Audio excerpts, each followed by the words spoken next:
Hi guys, welcome back to the channel as always. So today, following on from the video the other day about starting with the end in mind, I thought I'd give tangible examples of how you achieve an objective.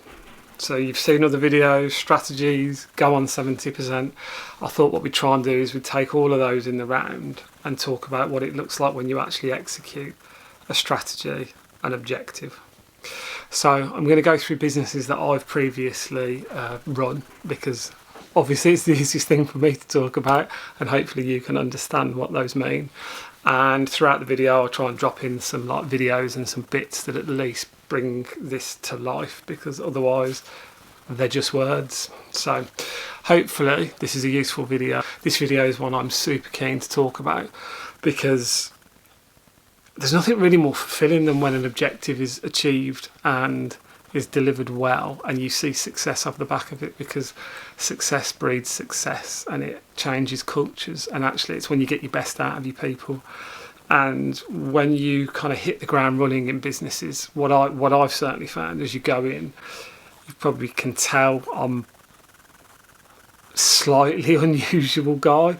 So initially I think there's quite a lot of skepticism around what I'm saying when I go into teams, and I think when it becomes clear that I'm a dogged sod and you can come with me or you're not. If you're not willing to get on the bus, you ain't going to hang around long, because I want people that buy into it. That does not mean it's my way or the highway, but once we've agreed what that way is, whether it's my way or it's off the back of the feedback of the team, you are getting on this bus, because this bus is fun.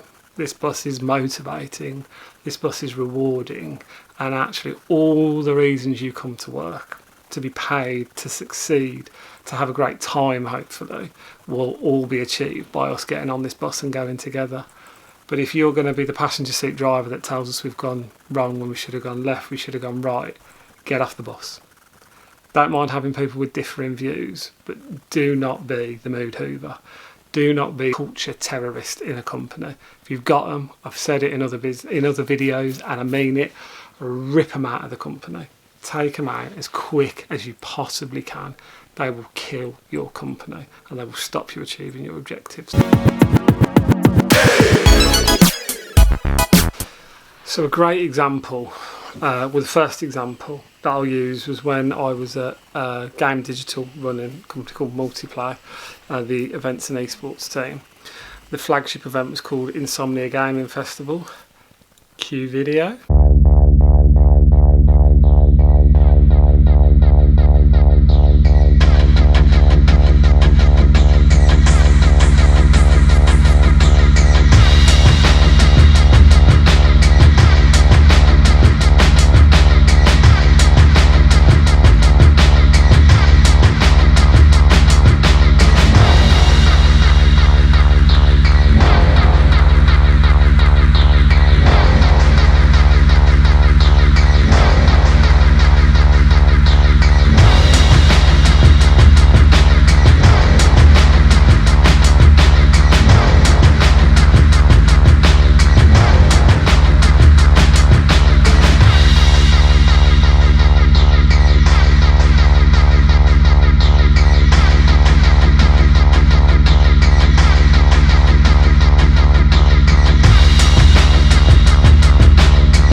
So ultimately, just before I joined, the guys moved from one venue to a place called the NEC, which most of you will know, the largest event space in the UK. And we had some pretty big space minimums that we had to meet. So actually, over time, we started to work out how we grow our numbers. So you invest in your people, you invest in the infrastructure. But ultimately, the best example I've got is we were doing all these things, and I'd done maybe 4 or 5 insomnias, and we just were not hitting a critical mass. We'd lost money on some events, we'd broken even on some events, it's not uncommon. But we had such a huge cost base for the event that sometimes it was over £1 million. You had an incredibly large hurdle to get over. So I felt very strongly we needed to diversify. And I have to say the board were incredibly good in supporting my vision. I'm not saying it was shared by everybody, but they certainly were willing to back the thought process, and there was a huge amount of doubt internally from the team.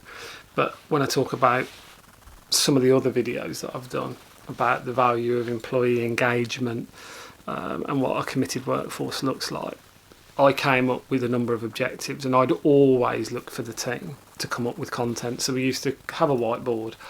We'd have what's at the show every year, like what are the staple items there at the show, year in, year out, whether that's twice a year or 3 times a year. And that maybe makes up 50% of the floor plan, or what you're going to see as a customer. Things like stages, where the stage content is different each time. But actually I was adamant that we just were not bringing enough new content, and new content acquired new audiences. So I'd ask the guys to look at what are the most common hobbies of someone that would attend a gaming event. We had some cosplay and anime kind of stuff. Guys were amazingly supportive. There weren't that many ideas that then got put forward, but I was adamant that we needed a plan. We needed to invest, and we needed to put our best foot forward. So what became clear was things like music, wrestling, technology were all critical components of, or interests of, someone that attended the event. So then I played all of my cards in one go. So this is where we get into the learning of what does it look like. The overall objective was to grow the footfall. Grow the footfall grows your revenue, and we were able to then commercialise that through stand sales and sponsorship off the back of it. So the overall objective is to grow the footfall of the show, which will therefore grow the revenue. The strategy of how we did that. So I'd made the decision that we were going to go and essentially acquire additional content to bring new audience. So everyone we were selling to at that point, be it ticket or a commercial partner, was on the basis of us being gaming related. So we took 3 of the hobbies that a gamer liked and went, well, if those were your hobbies as a customer, but gaming wasn't your number one, but you were interested in it, with much higher likelihood that we can convert you. So if you were really into your technology and you liked gaming, but it wasn't your number one hobby, if we could deliver you a tech experience, then you would come. Same with music. So I went on the path of content will drive footfall. So we took the usual show, as you've seen from the videos, things like LANs, where people bring their own computer and stay with you for 24 hours for 4 or 5 days, esports tournaments, exhibition content, so the latest releases of things like Call of Duty or FIFA, which was already amazing content, but actually then we started to deliver more. So plan number 1 was start to write our own stage content, take it on another step. Small investment, a lot of time, and a lot of energy from some very talented people who did a great job. Number 2 was we were going to add music. That had been done before and it wasn't successful. I was adamant that it was because we hadn't done it justice and we hadn't done it properly. Number 3, we were going to bring some form of tech in, and that came in the form of drone racing for us. And then the final one was kind of the hybrid content piece, where we went and got Robot Wars. So we got machines like Matilda, for those of you who have watched it. We had those as display items, and then we allowed teams to come and compete in competitions. So we'd taken the typical gaming event and we'd added in 4 types of content that you'd never seen before. The 5th, which we'd already been developing, was evening content, things like comedy shows. Cue John Robertson.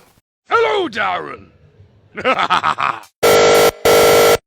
Which is one of the acts that we use.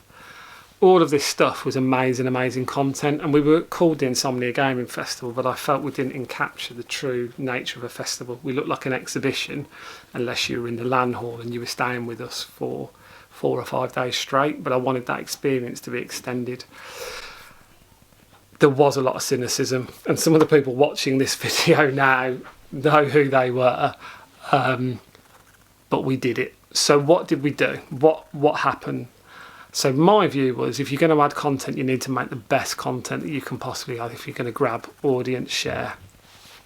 So in the music space, we did a deal with Island Records, part of Universal Music, and we secured people like Chase and Status, Years and Years.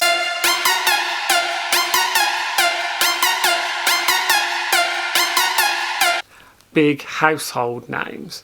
In hindsight, they weren't the exact match up to the audience profile. It wasn't the initial lineup we'd agreed, but it didn't fundamentally matter because it started to define the Insomnia Gaming Festival as a festival. So it was 3 hours worth of content on the Saturday night. What that did was then spawn one of our guys having an idea, which was amazing, which was to do the soundtrack to Zelda, which met the gaming brief. So we got Birmingham Symphony Orchestra on the Sunday night after the music on Saturday night to play the soundtrack to Zelda.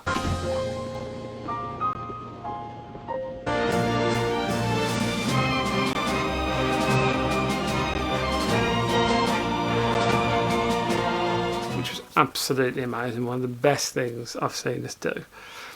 We then got the drone racing guys, which was our tech play.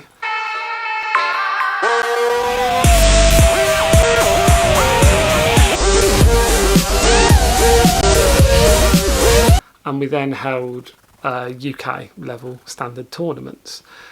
We live streamed it, we allowed people to come, we made it an immersive experience in a separate hall where people didn't have to pay to see the race, they could just come and witness it. We then took the stage stuff that I was talking about and we developed that.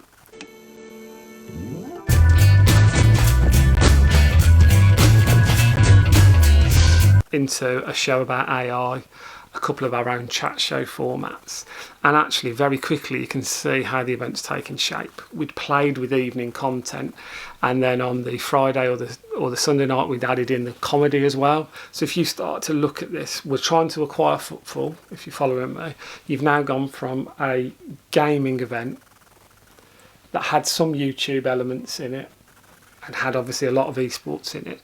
So we've now got music, and then we started to get people like Fender guitars that were willing to turn up in one shape or another. We had a partnership with Universal Music, which gives you profile. It's something to advertise off the back of. It's a way of acquiring new audience. We brought in drone racing, which brought people from the UK drone show, which was the biggest drone show of its type.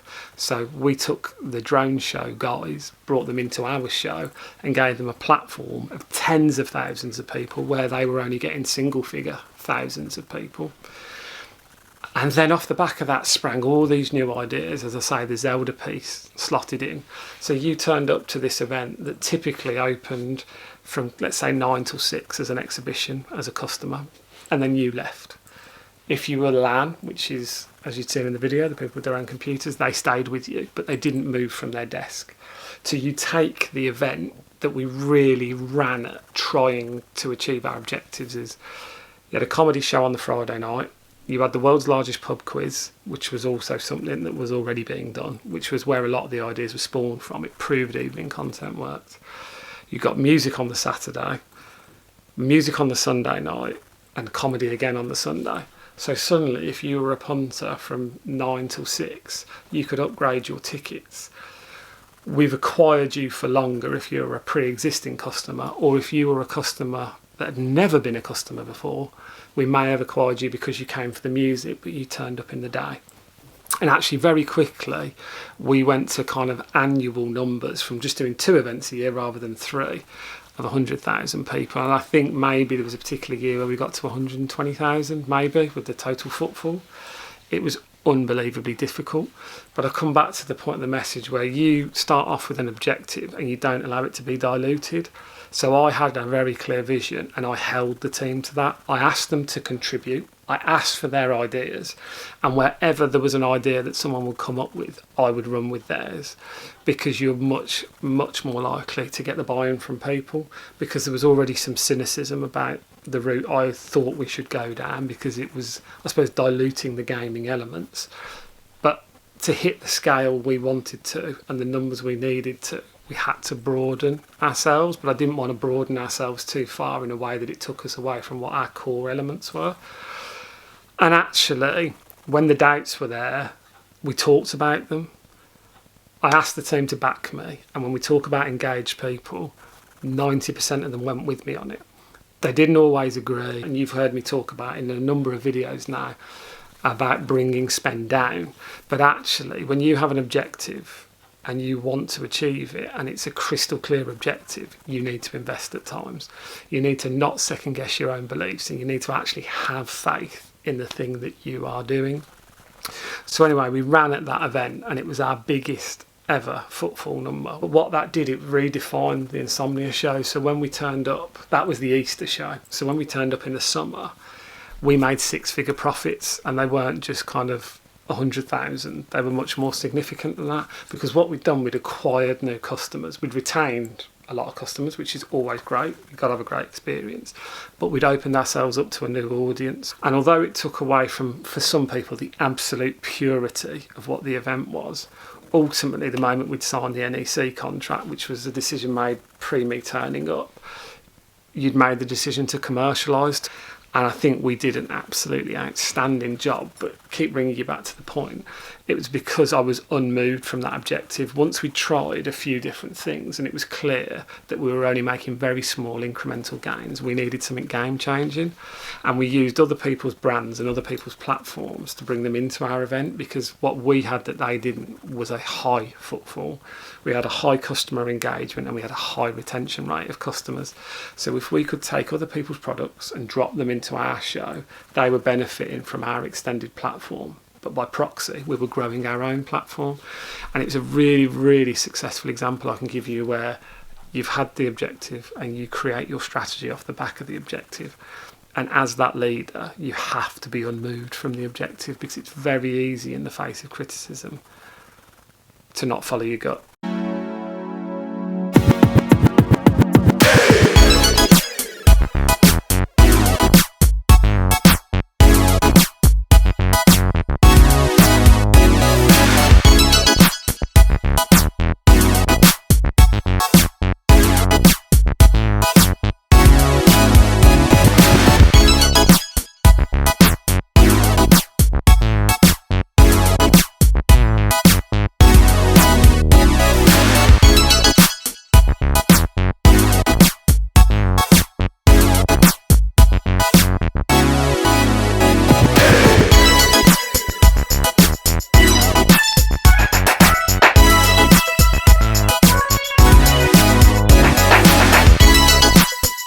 Number two example was when I was running the Rico Arena. I've mentioned before, I went in as they lost Coventry City Football Club, and we were trying to essentially develop the business out of a stadium with no sports team.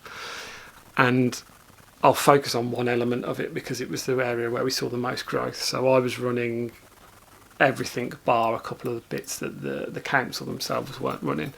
And one of those was the conference and events business. And it was already turning over a few million. But in a space of 2.5 years, we more than doubled that to £10 million. And that was off the back of some very simple strategies. So keep using the examples of other videos. We had an overall objective, which then leads to strategies. I've mentioned in other videos what our overall objective was, but one of the strategies that came off the back of that was that we wanted to essentially grow the C&E sales, and we had a target. We wanted to double our sales in the next 2 years. How did we go about doing that? Essentially, we did a few simple things that I've then implemented in other businesses. We put the team into swim lanes. So we had multiple sales channels. What we then did in the C&E team, we had someone who specialised in conferences for 500 people and below. You then had someone who did conferences for 500 people up to 1,000. You then had someone who did parties and wedding planning. We then had someone that specialised in exhibitions, whether that was a trade show then or a public one. And in every single sales funnel or pipeline, as we called it, the channels that we had, you had a specialist. And in year one, we had one specialist in each of those teams, and we'd recruited an absolutely fantastic head of sales. She was amazing. Crazy, but I love crazy. And what we did then was we executed mini strategies in each channel. And the best one I can give you is then in the exhibition channel. We'd made the decision. We were a 6,000 square metre hall with some additional space. And places like the NEC or the XL, they typically specialised in big events, but they also have a very large number of small events that could fit at the Rico Arena, but you pay a premium to be at the NEC. But as a small show, you were being burdened with the costs of being a major event without the revenue to go against it or the customer base. So we set about acquiring all of the small business from these large venues. And then at the same time, we set about taking the exhibitions that were just about to outgrow places like Stoneleigh, small exhibition centres that weren't quite as large as us, but certainly not as big as the NEC. Two very, very simple strategies. Take the smallest stuff off the biggest and take the biggest stuff off the smallest.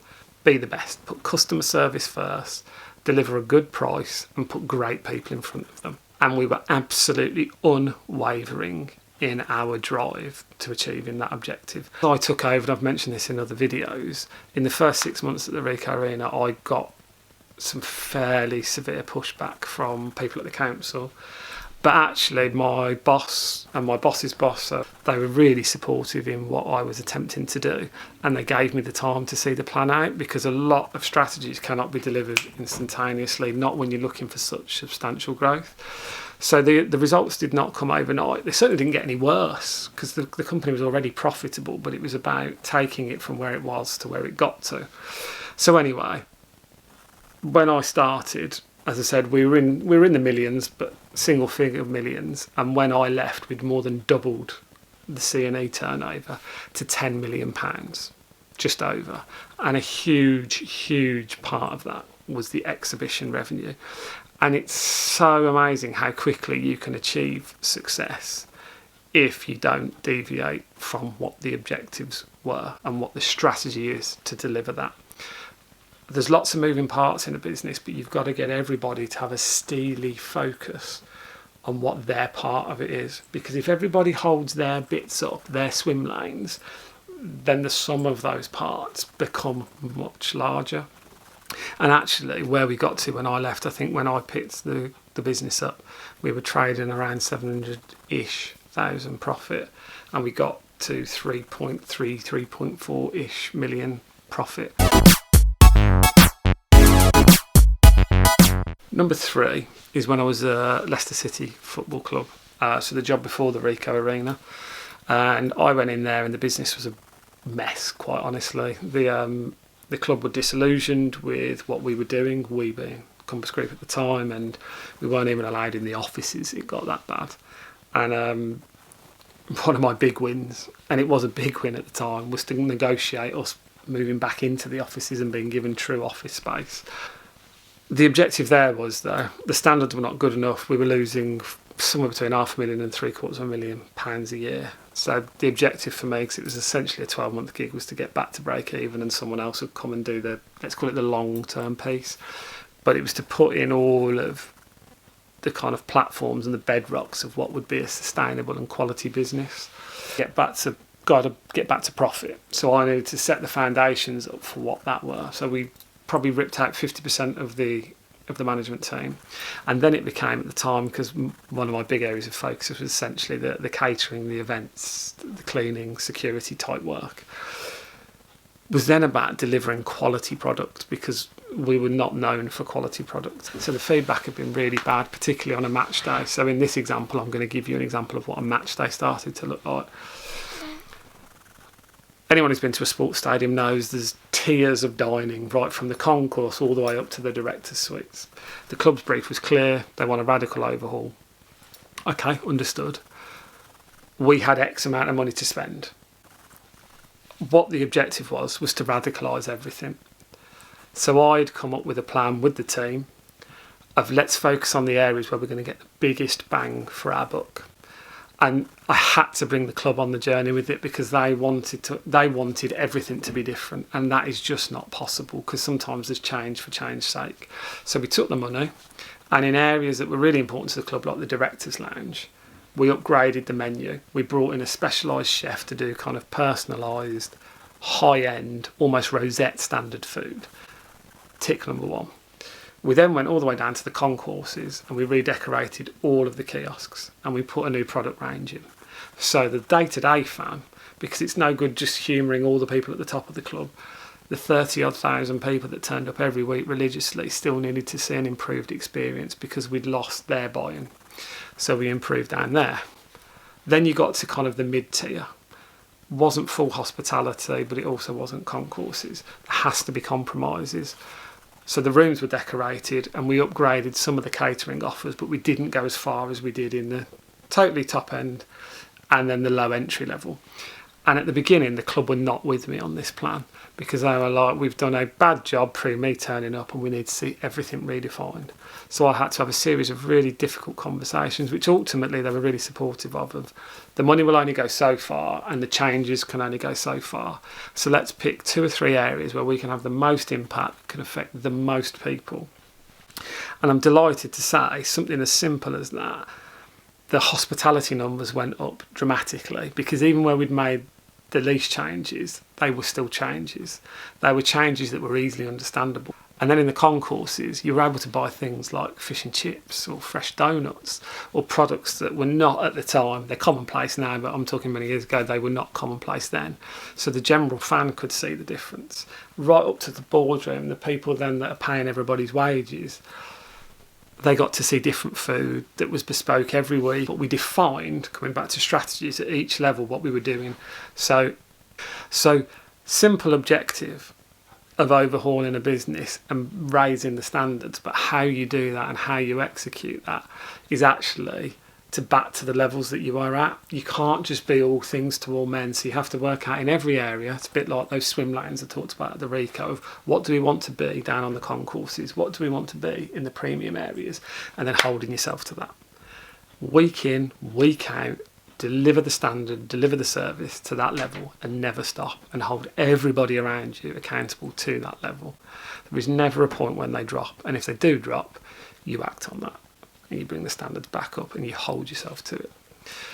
So hopefully these have been some really useful examples of what it looks like to have some objectives that then roll into a strategy, but how you make sure in the wake of disillusionment or doubts or previous failures from other people, I was fortunate enough that I was given those clean slates. How do you make sure that you stay true to your vision, that you stay true to what your values are? When you have a strategy that you believe will work, that's not been done before, you can't be moved from it. You have to give it chance to be seen through.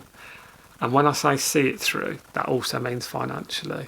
That means putting your neck on the line, securing the funding to deliver your vision, because the only way to see if your vision works is to actually deliver it and deliver it to the best standard it can be. And that isn't buying success, but that's ensuring that you deliver a product to the quality that you wish to. You've seen, as I've said in other videos, me talking about the value of kind of protecting the pennies, but actually there's also a time to invest. And the best time to invest is when you have a strategy and you need to execute it to the best of your ability, but particularly when you're in the wake of people doubting it, because when there is doubt, it's very easy to under-execute or ill-execute, and you have to hold yourself, you have to hold your own feet to the flame and ensure you deliver it to the best of your ability and give it every single chance of success. And that's it for today. Longer video, but I thought it was more impactful if I gave you tangible examples of just how you can do that. So as always, please like, please subscribe. I really appreciate the support you've given the channel so far. But stay safe. As I always say, take care out there. And I'll see you in the next one. Bye.